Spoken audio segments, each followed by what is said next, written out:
Hello दोस्तों, स्वागत है आपका अपने चैनल ट्रू हॉरर स्टोरीज पर। अगर आपके पास ऐसी कोई हॉरर स्टोरी या आप बीती है जो आप चाहते हैं कि मैं अपने चैनल पर सुनाऊं, तो आप मुझे अपनी कहानी मेरे वीडियो के नीचे में कमेंट कर सकते हैं या फिर आप मुझे ईमेल या इंस्टाग्राम पर भी भेज सकते हैं। मैं ज़रूर आपकी कहानी अपने चैनल पर सुनाऊंगी। मैंने अपनी ईमेल आईडी और बाकी सारे डिटेल्स वीडियो के डिस्क्रिप्शन में डाल दिए हैं। तो दोस्तों, आइए सुनते हैं आज की ट्रू हॉरर स्टोरी। पूरी दुनिया कोरोना महामारी की चपेट में थी और इसी बीच काजल को अपने भाई अभय के साथ दिल्ली से पटना अपने मम्मी पापा के पास जाना था। ट्रेन की टिकट बुकिंग उन्होंने बहुत पहले ही करा रखी थी, मगर उन्हें स्टेशन से बोर्ड करने में देर हो गई। उनकी ट्रेन चल पड़ी थी और दौड़ते हुए बड़ी मुश्किल से दोनों भाई बहन ट्रेन की बोगी में दाखिल हुए। ऊपर से उनके साथ लगेज बहुत ज़्यादा था और भारी भरकम। दोनों अपनी अपनी सीट पर जा बैठे और चैन की सांस ली। राजधानी एक्सप्रेस अपनी रफ्तार से सरपट अपनी पटरियों पर दौड़े जा रही थी और इधर आनन फानन और अपना सामान सेटल करने के चक्कर में काजल और उसके भाई का ध्यान ट्रेन की उस कोच की बोगियों पर नहीं गया जो कि बिल्कुल खाली थी। उस पूरे कोच में उनके अलावा सिर्फ एक और फैमिली थी। एक आदमी, उसकी पत्नी और करीब 4 साल का उनका एक बेटा गोलू। ये परिवार उनके ही कंपार्टमेंट में ठीक उनके सामने ही बैठा था। थोड़ी देर के बाद जब उन सबका ध्यान उन खाली कंपार्टमेंट्स पर गया तो उन्हें बहुत हैरानी हुई, मगर उन्हें लगा कि ये सब महामारी का असर है। जब उन सब में ये सब बातें हो रही थी, उस वक्त काजल का ध्यान कहीं और ही था और उसकी नज़र उसके सामने की दूसरी कंपार्टमेंट पर टिकी हुई थी, मानो उस ओर उसकी नज़रें किसी को ढूंढ रही थी। जब अभय ने उससे पूछा कि क्या हुआ, उस खाली कंपार्टमेंट में तुम किसे ढूंढ रही हो, काजल ने थोड़ी देर सोचा और फिर उन सबको बताया।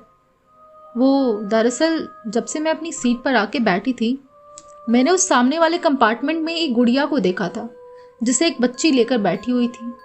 मैं उस बच्ची का चेहरा ठीक से देख तो नहीं पाई क्योंकि उसने अपना चेहरा गुड़िया के पीछे छुपा रखा था, मगर मुझे ऐसा लग रहा था जैसे वो बच्ची लगातार मेरी ओर देखकर मुस्कुरा रही थी और मुझे अपने साथ खेलने के लिए बुलाना चाहती थी। शायद मैं भी उसे देखकर काफ़ी देर से मुस्कुरा रही थी, मगर वो अचानक गायब कहाँ हो गई, मुझे तो कुछ समझ नहीं आ रहा। काजल की बातें सुनकर उसके भाई उसका मजाक उड़ाते हुए बोला, अरे वाह, कितनी डरावनी स्टोरी है। डर गए हम सब और वो हंसने लगा। काजल उलझी हुई थी, मगर उसे अपनी आंखों पर यकीन था। वो उसी वक्त उस कंपार्टमेंट की ओर गई और इधर उधर उस बच्ची को ढूंढने लगी। तभी वहां उस सीट के नीचे की तरफ उसकी नजर गई, जहां उसे लड़की के बाल जैसा कुछ नजर आ रहा था। काजल के माथे से पसीना निकल आया। उसने झुककर सीट के नीचे देखा तो उसकी आंखों के सामने उस बच्ची की गुड़िया पड़ी हुई थी। उसकी बड़ी बड़ी भूरी आंखें इस वक्त काजल को एकटक ऐसे देख रही थी जैसे वो अभी बोल पड़ेंगी। काजल उस गुड़िया को अपने हाथों में उठाकर बड़े गौर से देखे जा रही थी। तभी पीछे से उसके भाई ने जोर से बोला, उसे वहीं फेंक दो। अचानक पीछे से आई इस आवाज को सुन काजल और भी ज्यादा डर गई। उसके माथे से ठंडे पसीने की लकीरें बह रही थी। उसने उस गुड़िया को वहीं सीट पर छोड़ दिया। तब तक उस छोटे से गोलू के मम्मी पापा भी वहां पहुंच चुके थे। उन सब ने सोचा कि जाने कौन इस गुड़िया को यहाँ छोड़ गया होगा, इसके अंदर बॉम्ब या कुछ भी हो सकता है। वहीं पास में खड़ा गोलू अपनी माँ से चिपका हुआ उस सुंदर और आकर्षक गुड़िया को देख रहा था। मासूम से गोलू को किसी खतरे जैसी चीज समझ कहाँ आती थी। वह उस गुड़िया के साथ खेलने के लिए अपनी माँ से जिद करने लगा, तो माँ ने बड़े प्यार से उसे गोद में लेकर समझाया कि घर पहुंचकर वह उसे उससे भी सुंदर गुड़िया दिलाएगी। ये गुड़िया बहुत गंदी है। देर शाम सभी अपनी अपनी सीट पर आराम से सो रहे थे। तभी गोलू की माँ की नींद लगातार आ रही एक आवाज से टूटी। उसे लगा जैसे उसके मानों में कोई जैसे उसके कानों में कोई छोटी बच्ची धीमी आवाज में लगातार गोलू गोलू पुकार रही है। जब उसकी नज़र गोलू पर पड़ी तो वो हैरान रह गई। उसने देखा वो गुड़िया गोलू के सिरहाने रखी हुई है। उसने बौखलाए हुए अपने पति से पूछा, तुमने गोलू को ये गुड़िया लाने दिया? वो यहाँ आ कैसे गई? इतना कहकर उसने उस गुड़िया को उठाकर दूर फेंक दिया। वहां मौजूद सभी लोग इस उधेड़बुन में लगे थे कि आखिर ये सब हो क्या रहा है। उस वक्त काजल वहां मौजूद नहीं थी। उसके भाई ने सोचा कि जरूर वो वॉशरूम गई होगी। काजल इस वक्त ट्रेन की वॉशरूम की ओर ही गई थी और जब उसने एक वॉशरूम को अंदर से बंद पाया तो उसे यह सोचकर बेहद हैरानी हुई, क्योंकि आते वक्त उसने देखा था कि बोगी में मौजूद बाकी सारे लोग इस वक्त अपनी अपनी सीट पर ही सोए थे। वो दूसरे वॉशरूम में चली गई, मगर थोड़ी ही देर बाद उसके वॉशरूम के दरवाजे पर किसी ने जोर जोर से नॉक किया। थोड़ी देर इग्नोर करने के बाद भी जब किसी ने दरवाजे पर जोर जोर से ठकठकाया तो वह परेशान होकर जल्दी जल्दी बाहर आई और देखा कि उसके ठीक सामने वही बच्ची खड़ी थी जिसे उसने अपनी सामने वाले कंपार्टमेंट में देखा था। उसे देख काजल ने सोचा कि शायद यह बच्ची किसी परेशानी में है। उसने उस बच्ची से पूछा, हेलो बच्चे, कहाँ चली गई थी आप? और आपके मम्मा पापा किधर है? उस बच्ची ने कुछ भी जवाब नहीं दिया और वह आहिस्ते आहिस्ते पीछे की तरफ ट्रेन के दरवाजे की ओर बढ़े जा रही थी। इसके पहले कि काजल कुछ कर पाती, देखते ही देखते वो बच्ची एक जोरों की चीख के साथ उस ट्रेन के नीचे कूद गई। काजल की चीख सुन उसका भाई अभय दौड़ते हुए उसके पास पहुंचा। वो दरवाजे के बिल्कुल पास अपने मुंह को दोनों हाथों से दबाए बाहर की ओर सदमे भरी आंखों से देखे जा रही थी। अभय ने उसे खींचकर दरवाजे से दूर किया और गुस्से में बोला, पागल हो गई हो, मरना है क्या? काजल ने अपनी आंखों देखी हाल सबको बताया, मगर कोई चाह कर भी उसकी बातों पर यकीन नहीं कर पा रहा था, क्योंकि उन्होंने उस बोगी में कहीं कोई बच्ची नहीं देखी थी। अब तक बहुत रात हो गई थी और सभी लोग लगभग गहरी नींद में जा चुके थे कि तभी अचानक ट्रेन एक जोर के झटके के साथ रुक जाती है और ट्रेन के अंदर की लाइट्स और एसी सब कुछ एकाएक बंद हो जाता है। जून के महीने की इस गर्मी से बेचैन सभी लोग उठकर बैठ जाते हैं और कुछ देर बाद वे ट्रेन मैनेजमेंट को शिकायत करते हैं तो पता चलता है कि ट्रेन में अचानक कोई तकनीकी दिक्कत आ गई थी और ये सब ठीक करने में लगभग 2-3 घंटे लग जाएंगे। ट्रेन के अंदर वह उमस वाली गर्मी और अंधेरा और बाहर चारों तरफ सुनसान जंगल। बदहाल और परेशान लोग अब जाते भी तो कहाँ। उस अंधेरी बोगी में कोलाहल सी मच गई थी। यह 2-3 घंटे उस गर्मी और अंधेरे में काटना बेहद मुश्किल हो रहा था। तभी गोलू के पापा की नजर बाहर से आ रही टिमटिमाती रोशनी पर पड़ी, जो पेड़ों से छुपे हुए शायद किसी ढाबे से आ रही थी। आसपास दूर दूर तक घना जंगल और अंधेरा था, तो यहाँ इस ढाबे में आता कौन होगा? उन्हें यह बात बहुत अटपटी लगी, मगर उन्होंने इस ओर ज्यादा ध्यान नहीं दिया। उन सब ने तय किया कि वो वहां जाकर पता करेंगे, शायद वक्त बिताने और आराम करने या खाने पीने को कुछ मिल जाए। सब एक साथ चलकर वहां पहुंचे। बाहर बोर्ड पर लिखा था, पाताल लोक का ढाबा। ये देखकर सबने एक दूसरे को सवाल और हैरानी भरी नजरों से देखा और फिर सब एक साथ हंस पड़े। ये लो भाई, नाम भी बिल्कुल परफेक्ट रखा है। इस जगह पर इंसान तो नहीं, मगर पाताल लोक के लोग जरूर आते होंगे इस ढाबे में। ढाबे में तरह तरह के पकवान, लस्सी, पंखे और आराम करने के लिए बिस्तर की भी व्यवस्था थी। सब लोग एक टेबल के चारों ओर कुर्सियां लगाकर आराम से बैठ गए। थोड़ी देर बाद एक औरत खाना लेकर उनके टेबल पर पहुंची। चेहरे पर सादगी, सलीके से पहनी हुई साड़ी और सर पर आंचल लिए हुए उस सुंदर और भोली सूरत वाली वह महिला बड़ी ही खामोशी के साथ उन्हें खाना परोसती रही। जब उन्होंने उससे कुछ बात करने की कोशिश की तो उस महिला ने उनकी तरफ देखा तक नहीं, मानो जैसे वह उन्हें ना ही देख पा रही थी और ना ही सुन पा रही थी। वे सब फिर एक दूसरे को देख हैरानी वाली हंसी हंस पड़े। काजल ने उस औरत की तरफ देखा। वह उन्हें खाना परोसने के बाद ढाबे की एक गली की मोड़ तक पहुंची, जहां एक छोटी सी बच्ची उससे आकर लिपट गई। उस औरत ने बड़े ही प्यार से बच्ची के माथे पर ममता भरा हुआ अपना हाथ फेरा। वो जरूर उस बच्ची की माँ ही होगी, काजल ने सोचा। फिर जब उस बच्ची ने काजल की ओर देखा, उसे देखते ही काजल चौंक कर उठ खड़ी हुई, क्योंकि यह वही बच्ची थी जो उसके सामने ही चलती हुई ट्रेन से नीचे कूद गई थी। काजल उस बच्ची से बात करने के लिए उसके पीछे पीछे जाने लगी, मगर उस गली के उस तरफ जाके उसने देखा तो वहां पर कोई भी नहीं था। वहां पास के एक महिला शौचालय से जब किसी आदमी की शैतानी हंसी सुनाई दी तो काजल ने उस वॉशरूम का दरवाजा हल्के हाथों से खोला और उसने जो भी कुछ अपने सामने देखा उसे देख उसके रोंगटे खड़े हो गए।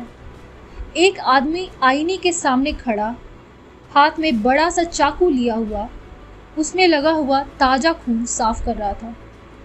उस चाकू और उसके कपड़े में लगा हुआ खून और उसके चेहरे पर वह शैतानी हंसी देख ऐसा लग रहा था जैसे वह अभी अभी किसी इंसान का खून करके आया था। एक बार फिर काजल जोर से चीख पड़ी।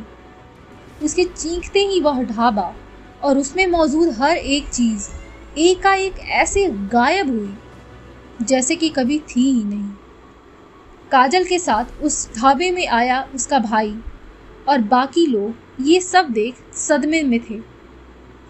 एक पल में सब कुछ बिल्कुल ऐसे बदल गया जैसे कोई सपना हो।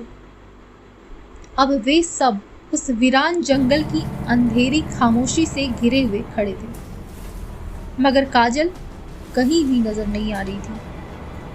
टॉर्च की रोशनी में उन्होंने यहाँ वहां ढूंढा, मगर वो कहीं नहीं मिली। फिर अभय ने मैनेजमेंट को मदद के लिए बुलाया।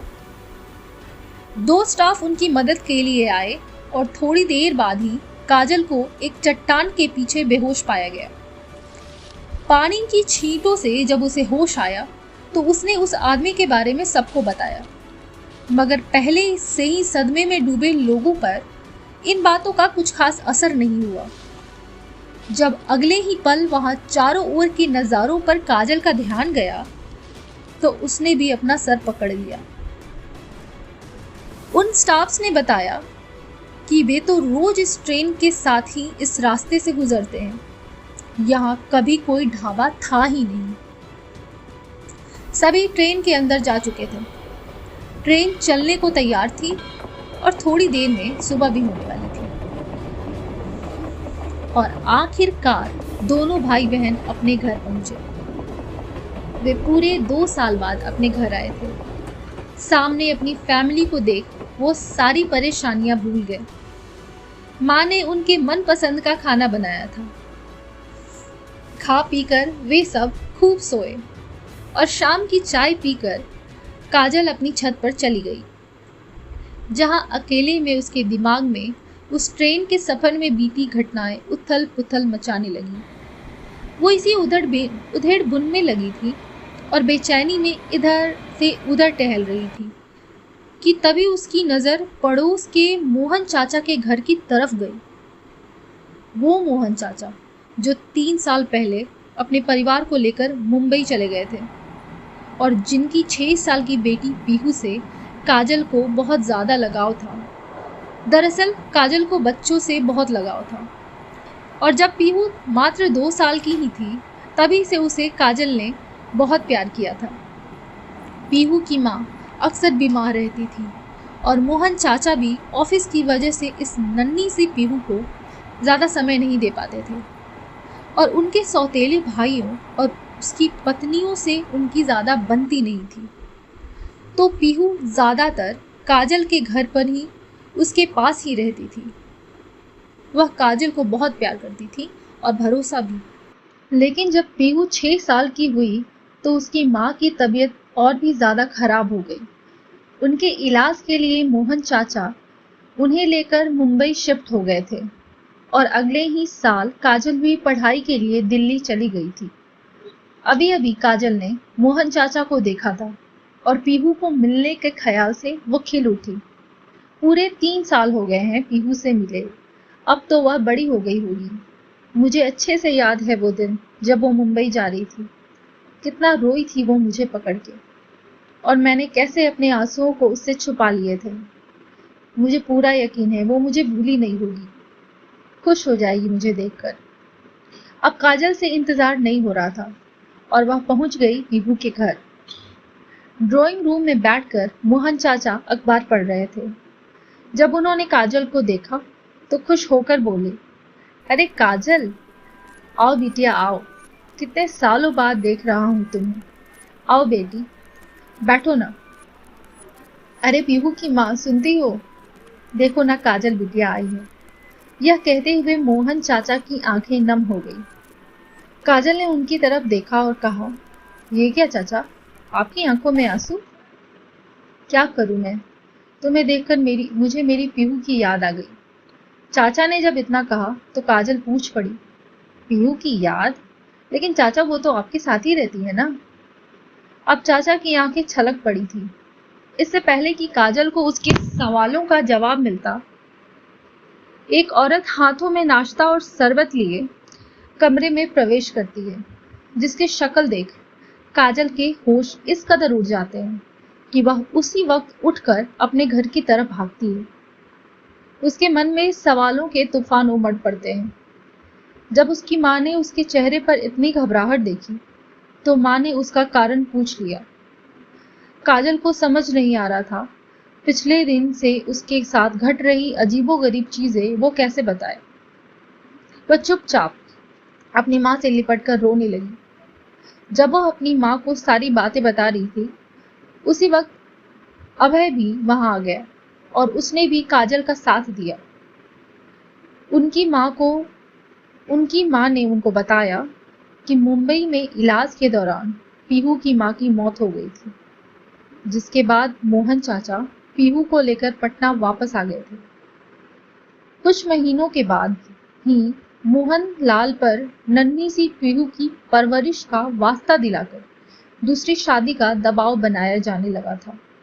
उन्होंने शादी से साफ मना कर दिया था, मगर उनकी यह जिद ज्यादा समय तक नहीं चली और 8 महीने के बाद उन्होंने पीहू के स्कूल में काम करने वाली एक महिला मीरा से शादी कर ली थी।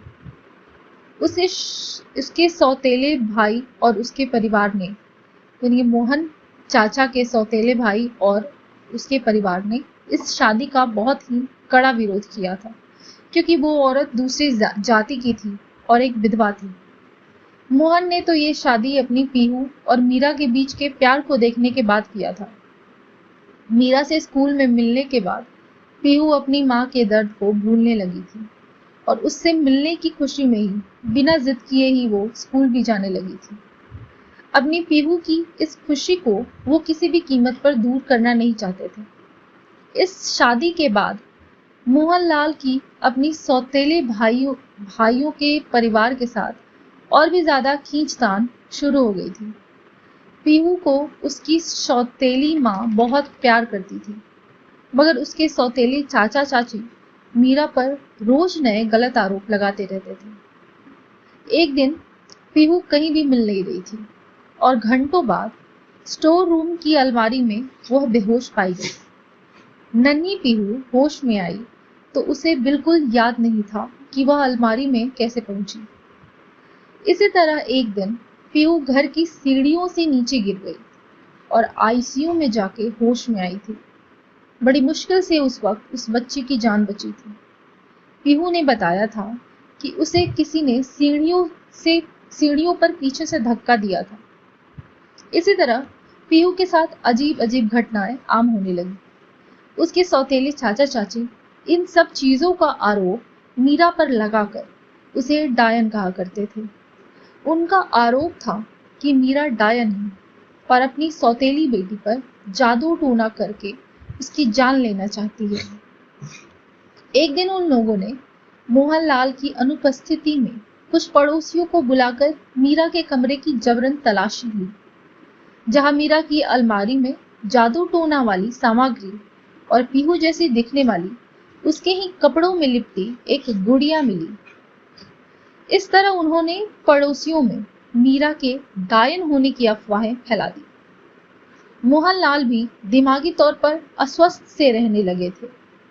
इन आरोपों से तंग आकर वह पीहू और मीरा को लेकर कलकत्ता शिफ्ट करने वाले थे।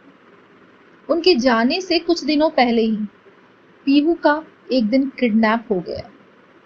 पुलिस के महीनों तक चले खोजबीन के बावजूद पीहू को कोई ढूंढ नहीं पाया और पुलिस ने उसे अपने रिकॉर्ड में मृत घोषित कर दिया।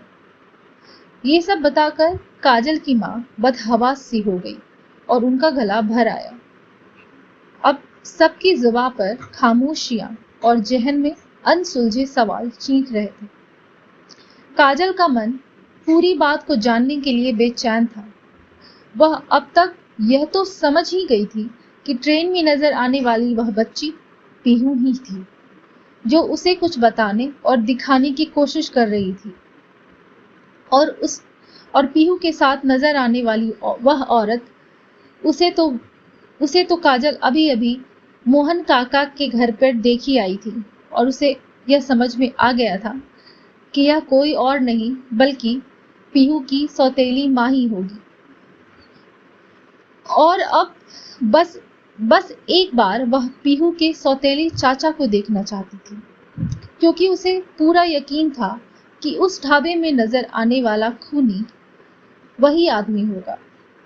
उसने मन ही मन ठान लिया कि अब मैं पीहू को न्याय दिला के रहूंगी। आखिर उस नन्ही से मासूम को किसने और क्यों मारा? अगले दिन काजल ने फिर से मोहन चाचा के दरवाजे पर दस्तक दी। उसे आज पूरी बात जाननी ही थी। वह चाचा के जख्मों को और ज्यादा कुरेदना तो नहीं चाहती थी, मगर वह मजबूर थी। मोहन और मीरा दोनों ने बताया कि उन्हें मोहन के सौतेले परिवार पर शक है, मगर लोग मीरा को पीहू के मौत का जिम्मेदार मानते थे। पुलिस ने जरूर पैसे लेकर केस को बंद कर दिया है, इससे ज्यादा उन्हें कुछ भी मालूम नहीं था। मोहनलाल की दिमागी हालत पहले से भी ज्यादा खराब हो गई थी।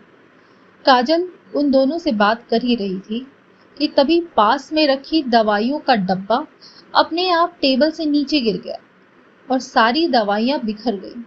ये वही दवाइयां थी जो मोहन काका लिया करते थे। जब काजल ने पलट कर देखा तो पाया वह दवाइयां अपने आप नहीं गिरी थी, बल्कि उसे पीहू ने गिराया था। पीहू उस कमरे में सबके सामने खड़ी थी, लेकिन वह नजर सिर्फ काजल को आ रही थी। पीहू लगातार दवाइयों की ओर ही देखे जा रही थी, जो कि काजल के लिए एक इशारा था। उसने उन दवाइयों के बारे में पता किया तो मालूम चला कि दरअसल वो दवाइयां किसी को ठीक नहीं बल्कि पागल बनाने वाली दवाइयां हैं। अब काजल ने मोहन और मीरा को बता दिया कि पीहू की आत्मा उसे नजर आती है और वह इस वक्त इसी कमरे में मौजूद है, मगर वह अपनी मम्मी पापा के सामने नहीं आ सकती या उनसे बातें नहीं कर सकती, क्योंकि उन दोनों ने पूजा वाले धागे पहन रखे थे।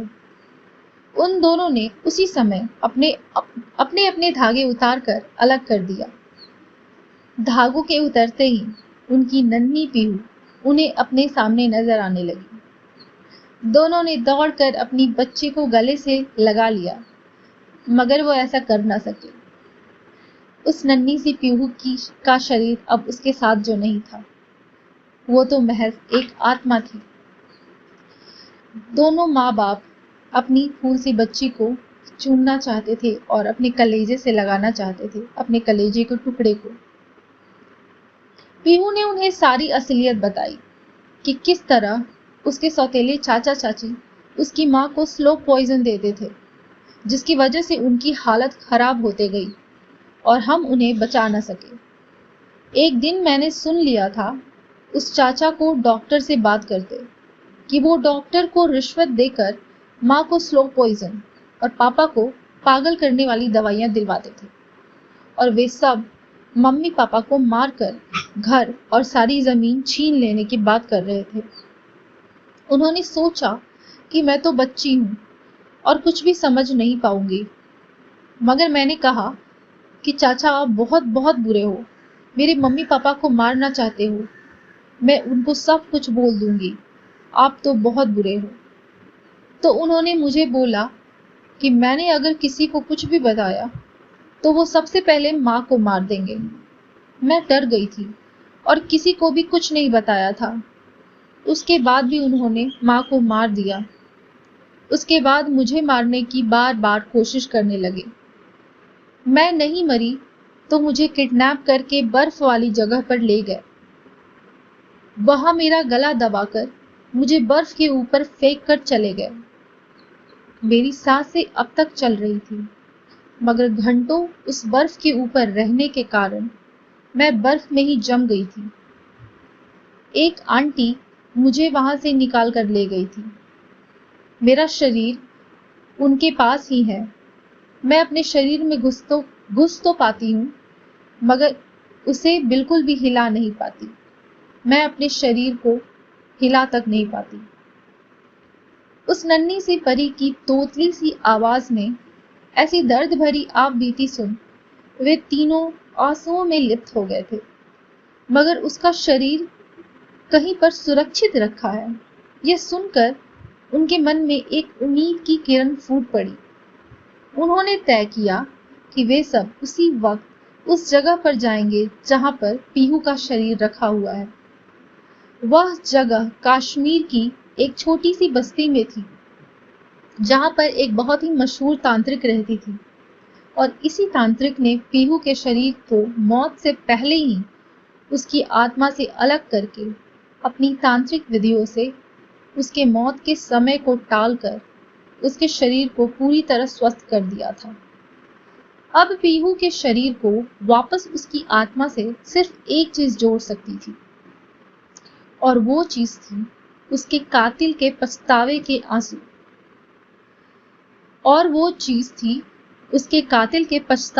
आंसू। तांत्रिक ने उन्हें बताया कि पीहू के सौतेले चाचा के पछतावे के आंसू ही पीहू को उसकी जिंदगी लौटा सकते हैं। ये सब सुनकर वे सब बेहद खुश हुए, मगर मन ही मन वे सब जानते थे कि ये काम बेहद मुश्किल था। आंसू तो मिल भी जाते, मगर संपत्ति के लालची उस आदमी के पछतावे के आंसू वो लाते तो कैसे। घर पहुंचते पहुंचते उन लोगों ने एक योजना बनाई। उन सब ने सौतेले चाचा को घर पर बुलाकर बोला, हमें पता है कि पीहू को तुमने ही कहीं गायब किया है। अब तक हमें उम्मीद है कि हमारी पीहू जिंदा है। अगर तुम हमें उसे वापस कर दो तो हम अपनी सारी जमीन और दौलत तुम्हारे नाम करके यहाँ से चले जाएंगे। इतना सुनकर वह हत्यारा इंसान जोर जोर से हंसने लगा और बोला, अरे संपत्ति तो वैसे भी मेरी ही होगी बहुत जल्दी ही, और तुम लोग कितने बेवकूफ़ हो मेरे भाई।